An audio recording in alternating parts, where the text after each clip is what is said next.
कहाँ चली गई राशि? हमारी दृष्टि इनकी जनेऊ की ओर चली गई। और जब मैंने जनेऊ देखा भयभूषित शमुची, कब? जनेऊ पिलो की। जब हमने जनेऊ देखा, अच्छा एक बात और, यहाँ पर जनेऊ देखने की आवश्यकता बहुत है समय। सही बात ये, लोग की जनेऊ नहीं देखना चाहते और जनेऊ वालों को तो बिल्कुल नहीं देखना चाहते। नियम ये कहता है कि ब्राह्मण जनेऊ पहने, क्षत्रिय भी पहने, वैश्य भी पहने।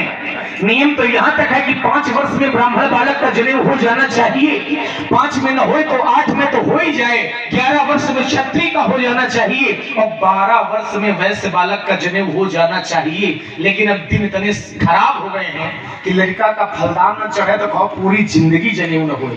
अब संस्कार कराए नहीं जाते हैं, संस्कार निपटाए जाते हैं। माता पिता पुत्र को खिलौना नहीं देंगे तो पुत्र थोड़ी देर के लिए रोएगा, लेकिन माता पिता पुत्र को संस्कारों की संपत्ति नहीं देंगे तो वो पुत्र जीवन भर रोएगा। तभी तो हमारे आचार्य कहा करते थे,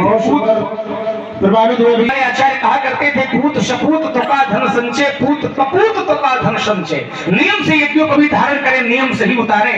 यज्ञोपवीत पहनने का क्रम है, मंत्र है, मर्यादा है, क्या है? तो कहा ओम यज्ञोपवीतम परमं पवित्रम प्रजापते नित्यशेजम पुरस्तात् आयुष्यम अग्रम प्रतिमुंच शुभ्रम यज्ञोपवीतम ब्रह्मस्तु तेजा। यज्ञोपवीत परम पवित्र है और परम पवित्र को जब हम धारण करेंगे तो हमारा मन भी पवित्र बनेगा। ये पहनने का मंत्र है, ऐसे उतारने का भी क्रम है। ओम एतावद्दिन पर्यंतम ब्रह्म तुम धारितम मया। यज्ञोपवीत को ब्रह्म की उपाधि दे दी गई।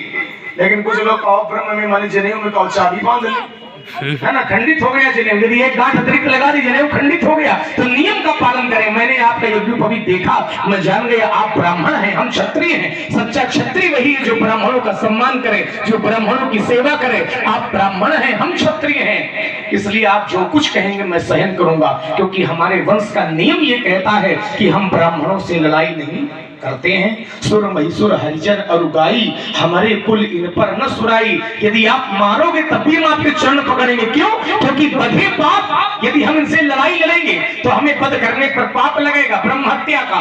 बधे पाप और अपकीर्ति हारे, इनसे हारने पर हमें अपयश मिलेगा।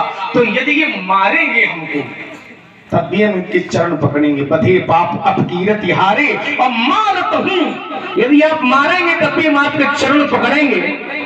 हमारा चरण पकड़ने को शांति आ रही है। और बताओ, 2 बार छू लिया, लेकिन चाहते ही हैं कि क्रोध हटा लो, ना हटा लो तो कुछ घटा लो। यदि मैंने कुछ आपसे अनुचित कह दिया हो तो आप हमें क्षमा करें। जो विरोध अनुचित कहो तो क्षमो महामुनिधीर, आप हमें क्षमा करें। क्योंकि मैं जान गया हूं कि आप सामान्य नहीं हैं, आप श्रेष्ठ महापुरुष हैं। माता पिता ही उड़न भय लेके, यही तो है वैसे। इन्होंने माता का कंठ काट दिया, लेकिन पिताजी से वरदान प्राप्त कर लिया कि हमारी माता जी को ना जीवित हो जाए। संसार में माता पुत्र को जीवन देती है, लेकिन परशुराम जी ने माता जी को नया जीवन दे दिया, इसलिए माता के ऋण से उर्ण हो गए। सहस्त्राबाहु अर्जुन के पुत्रों ने पिता का कंठ काट दिया, तो मृत संजीवनी विद्या के माध्यम से इन्होंने पिता को जीवित कर दिया।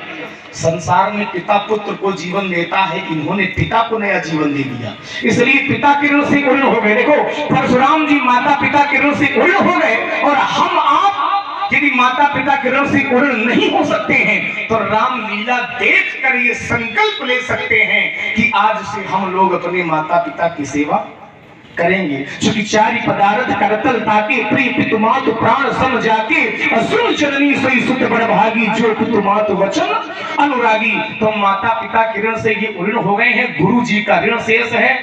तो सोच रहे मौका बढ़िया है, गुरु जी का धनुष टूटा है तो लक्ष्मण का कंठ काट दे तो गुरु जी के ऋण से उर्ण हो जाए। सो जब हमारे माथे काढ़ा दिन चली गए, दिन चढ़ गए, ब्याज बढ़ गाढ़ा दिन व्यतीत हो गए हैं, ब्याज बढ़ गया है, ब्याज ज्यादा न बढ़े, इसलिए अब आनी व्यवहारिया बोली और तुरंत देव में थैली खोली। आप व्यवहारी बुलावे और हम थैली खोल करके आपका ऋण चुका देंगे। जब परशुराम की गुरु का ऋण पूर्ण हो जाए, इसके लिए लक्ष्मण का अगर कंठ भी कट जाए तो अच्छा ही है, इसमें बुराई क्या है?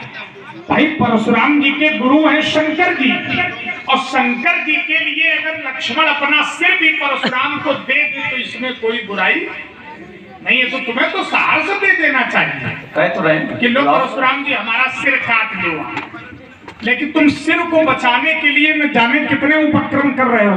अच्छा, हमसे कोई कह देता तो हम तो काट के दे देते, तो काट दे, लेकिन पता नहीं तुम ऐसे भक्त हो जो अपने सिर से इतना प्रेम करते हो, बात सिर की है। और मैंने कहा भी इनके गुरु से, नत ये ही काट कुठार कठोरे, तो गुरु ही ओरिन होते श्रम थोड़े। अगर लक्ष्मण के कंठ को परशुराम के द्वारा काट दिया जाए तो गुरु किरण से थोड़े से ही श्रम में हम उर्ण हो जाएंगे। लेकिन लक्ष्मण ने कहा, वाणी बेवरिया बोली तो तुरंत देव में थैली। हमने सोचा सिर मिलेगा, कंठ मिलेगा, अब कह रहा थैली खोली, थैली तक बात आ गई। अब थैली में पता नहीं क्या भरा है। अब राजा की थैली में क्या हीरे मोती बड़े मिलेंगे तुमको? हीरा मोती थोड़ी चाहिए शंकर जी को। क्या चाहिए? शंकर जी को हीरा मोती नहीं चाहिए, भगवान शंकर को तो वह मणि चाहिए जो मणि जो है सदैव प्रकाशित करती है, वो मणि जो अलौकिक है। तो ऐसी मणि अब वो कहाँ है, लेकिन तुमने उपाय निकाला है। अब वाणी बेवरिया बोली, व्यवहारियों को बुलाओ तो हमारे बीच में भगवान